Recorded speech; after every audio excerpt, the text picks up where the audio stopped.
morning, church. Hi.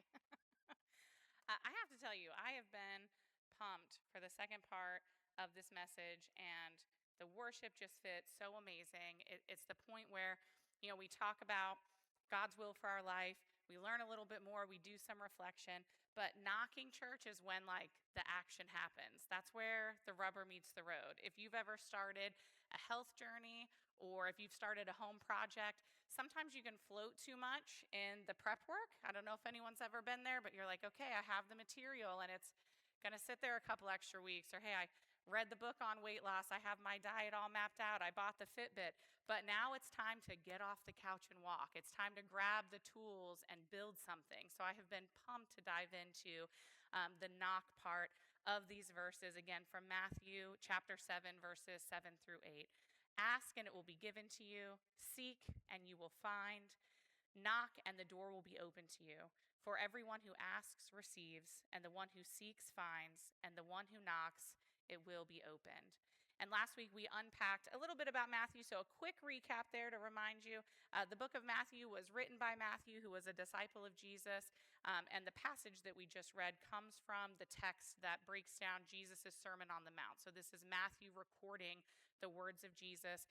Again, tax collectors were seen as traitors to their Jewish community, so Matthew had a full-blown transformation from what his life was before Jesus to what it was after Jesus. And the book of Matthew helps us answer a great question. How does a disciple of Jesus understand and apply the gospel? So last week we dove into the ask and seek, and we're going to go over the knock. Last week was all about actively pursuing God and his plan for our lives. And this week the focus is trusting that God will open the door. And then, of course, church, we have to step through that door with what he's calling. So back to that great question. How does a disciple of Jesus understand and apply the gospel? I want to go a little deeper into that to explain that the gospel is experienced for all believers as both an event and a journey. It's a big event the first time you hear the truth of his word and what Jesus did for you, but it's also a journey because you are living it out every single day. And much like Matthew's transformation, we are continuously being transformed. So as we dive into knock, that is going to bring us back to trust. And again, that can be really painful. We touched on trust last week. We know it's uncomfortable, but knocking on the door is the moment that trust becomes an action. And just like when you go to a neighbor's house, maybe you were second guessing, do I want to cancel plans? Do I want to stay home in my pajamas? When you're on the porch and knocking, it's a little too late to turn back. So it can be the scariest step because if you've arrived at the door ready to knock, that means you believe there's something on the other side for you, and you desire entrance into something that you can't get to on your own. Knocking sometimes requires persistence and patience because it's not us that opens the door, or that becomes very uncomfortable and awkward, right? We're whoever's on the other side, but we are asking God to open the door. Asking and seeking is going to get us to the right door. But, church, what happens if we don't knock? We put in all the work to ask and seek, and then we stand and we don't knock. We're not going to see that impact. We're not going to see that change. And we experience this cycle of asking and seeking and knocking through all stages of life. So you may have found yourself in one of these moments, the new job hunt. You're praying and you're asking God for wisdom. You're seeking his will, right? Asking and seeking might look like preparing your resume, prepping for those interview questions. But the knocking is actually clicking submit on that resume or that application and scheduling the interview. Maybe it's restoring a relationship is the season that you're in. This could be asking God to help mend a relationship. You're praying for healing. You're seeking out opportunities to have reconciliation. But you can do all of those things, and until you send the text message or make the phone call, that hasn't turned into action yet. Some may be thinking about their purpose, their calling. You're praying, God, use me. I want to seek your will for my life. Maybe you're in the midst of doing some of the homework from last week, right? You're reading the word. you're serving others, you're building relationships, you're seeking that time in prayer. But the knock comes when you actually step into the role that God has asked you to, that He has called you to. And then, most importantly, if you trust Him, are you willing to step through that door? That door can be extremely scary. Any other humans in the room not like change? Makes you a little nervous? Even exciting change is stressful, right? Like, I'm really excited when we go on vacation, but it is stressful preparing for that, right? Even good change is still change, and it feels disrupting. But we can always trust God to be the one to open that door.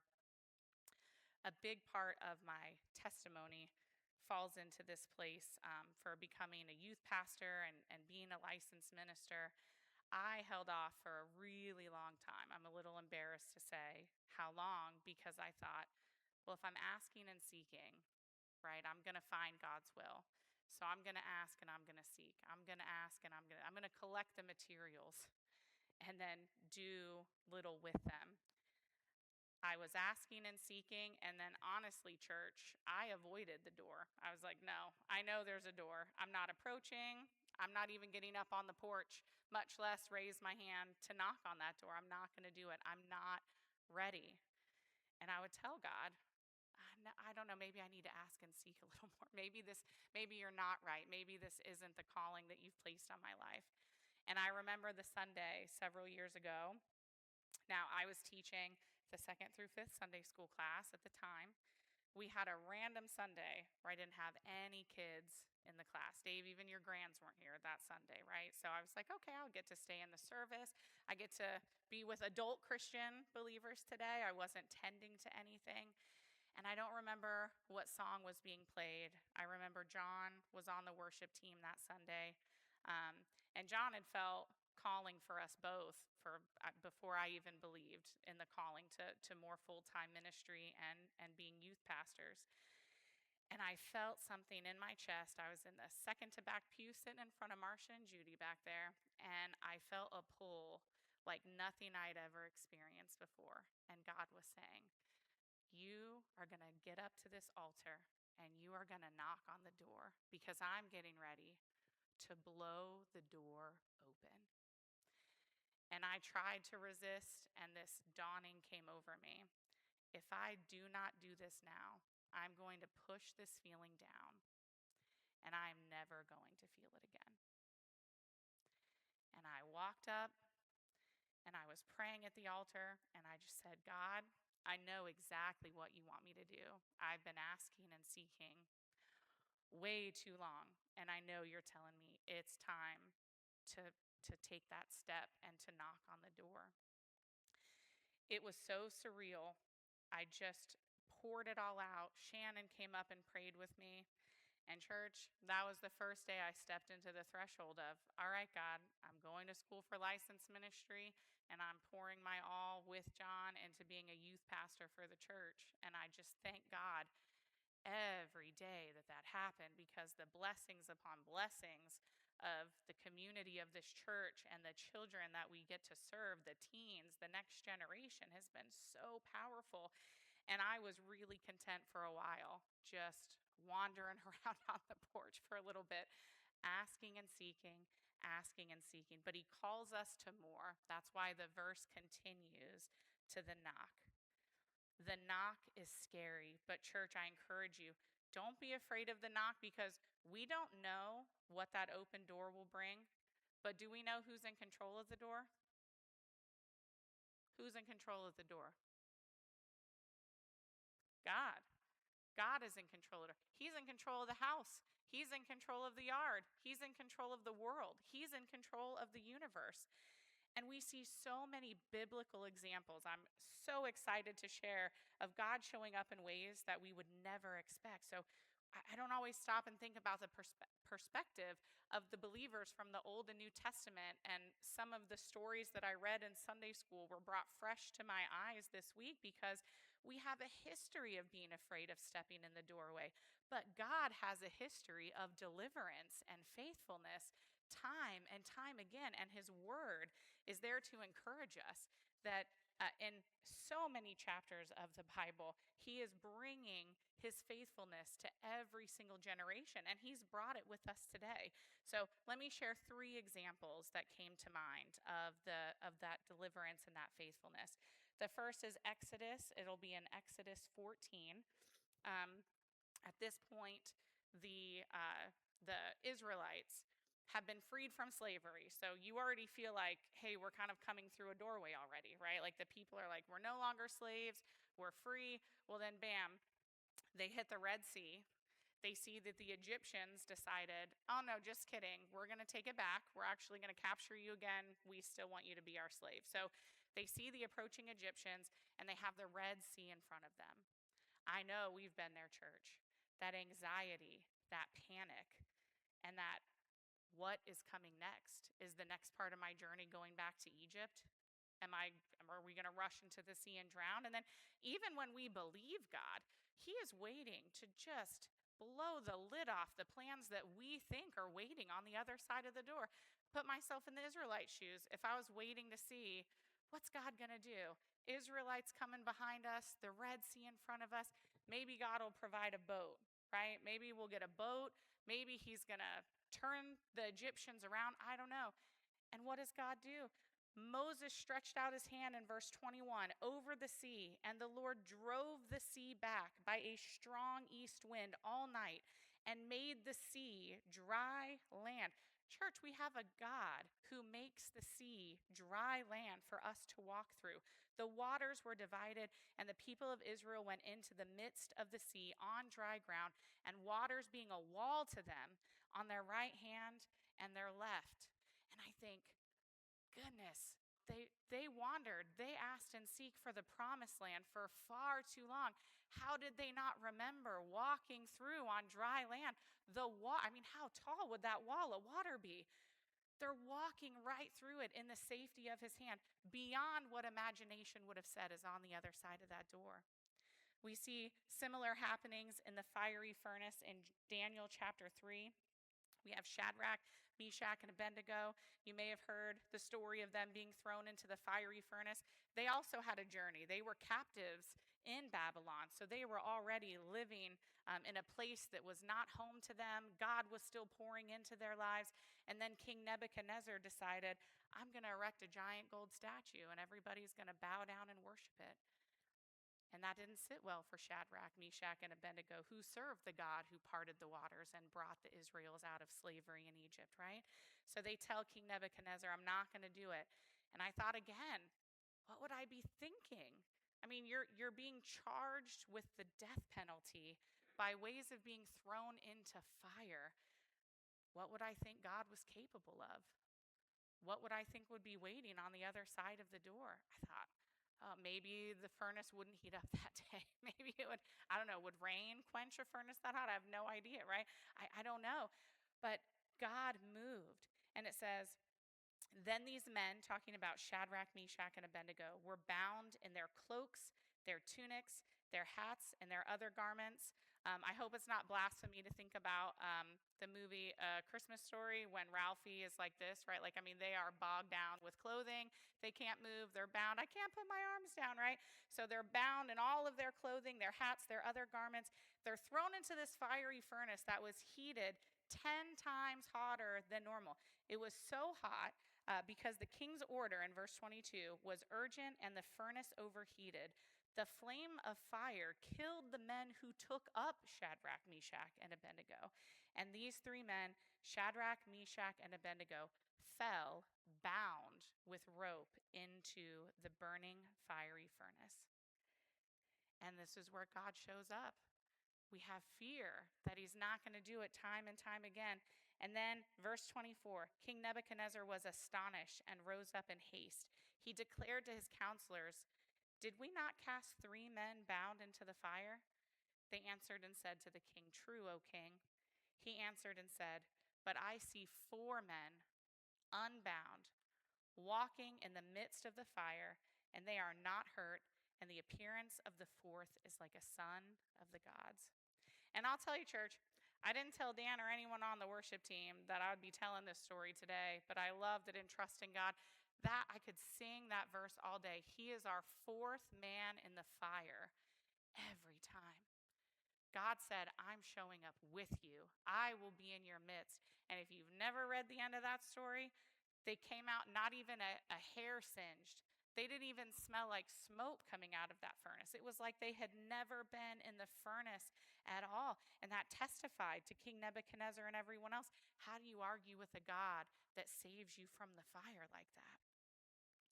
And then we also have a New Testament example here, the loaves and fishes in Matthew 14. And trust me, church, you can find countless examples in all of these pages. But in Matthew 14, we look at the example of the loaves and fishes, a very practical need. We're not necessarily talking life and death, right? But we're talking about people who, crowds and crowds of people, over 5,000 men, women, and children who were hearing the message of Jesus. Night came upon them, and in Matthew chapter 14, verse 15, it says, "This is a desolate place, and the day is now over." Jesus is telling his disciples, send the crowds away to go into the villages and buy food for themselves. So the disciples are trying to game plan. The disciples who've already seen Jesus perform miracle after miracle after miracle say, oh, I don't know if he's going to answer the door this time. Everyone's hungry, but I don't know how we're going to get them all food. Jesus said, they need not go away. You give them something to eat. And they said to him, we only have 5 loaves here and 2 fish. And he said, bring them here to me. Then he ordered the crowds to sit down on the grass, and taking the 5 loaves and the 2 fish, he looked up to heaven and said a blessing. Then he broke the loaves and gave them to the disciples, and the disciples gave them to the crowds. And they all ate and were satisfied. And they took up 12 baskets full of the broken pieces left over. And those who ate were about 5,000 men, besides women and children. And they had big families back then. So if there were 5,000 men, that's a crowd of at least 15,000 plus people. And the disciples who had been walking with Jesus, we still see this humanity of God. I don't know if you're going to answer the door. And he shows up and answers the door and says, you can trust me to walk through it. Church, I want you to think about your story, right? We're reading stories from the Old Testament, the New Testament. There are countless others, and every single one of us have similar stories that resound. When you have faced the sea, when you were waiting on food, when you were stuck in slavery to sin, and he rescued you. He said, you can trust that I will open this door. And asking, seeking, and knocking starts to become this natural progression in our lives. We ask, God, I have a need. And then to truly seek, we say, God, I'm pursuing your will for this need. And knocking is that action saying, Lord, I'm ready to enter whatever you open. Every step involves greater commitment. And when we think about our spiritual health, asking looks like prayer. Seeking looks like that deeper discipleship to grow, to understand him more, to read his word and understand, look what he's brought everybody through. And he's working the same in our lives today.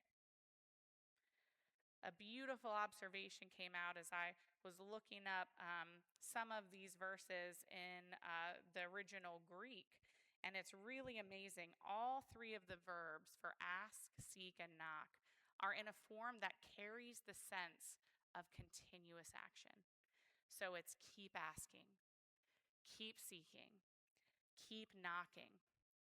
We have these events, but it's also the journey. Jesus is not describing 3 completely unrelated steps, but these are 3 expressions of persistent, active faith.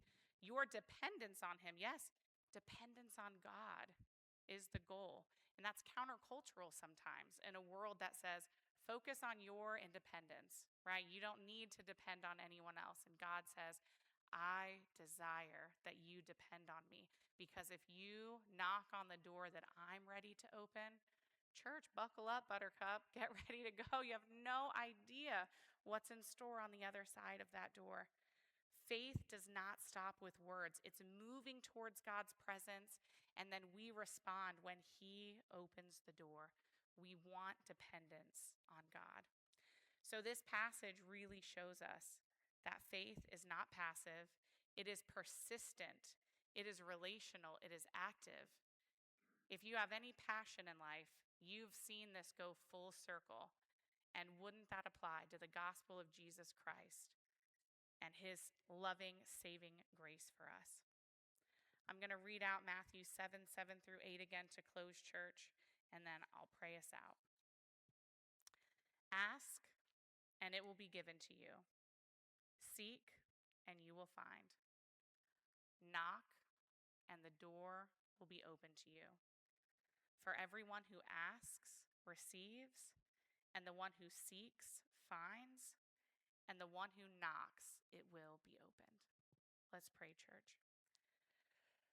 God, I thank you for this community, this congregation who gathers in your name, God. I thank you for the worship that we experience together. And I thank you for your word, God, that you're putting desire in my heart every day to chase after you, to ask and to seek, but then, God, to take that asking and seeking. And you're calling us all to do something with it, to knock on the door, to trust that you will open it, and that we can trust that your will is on the other side. And God, if you are there, it doesn't matter what else is in store. We are ready. We are ready to do your will, God. I ask that you give us all that desire this week to seek you and to take the action that you're prompting us in our hearts, God. We know that you'll open the doors, Father. Be with us in Jesus' name. Amen. Go in his grace, church.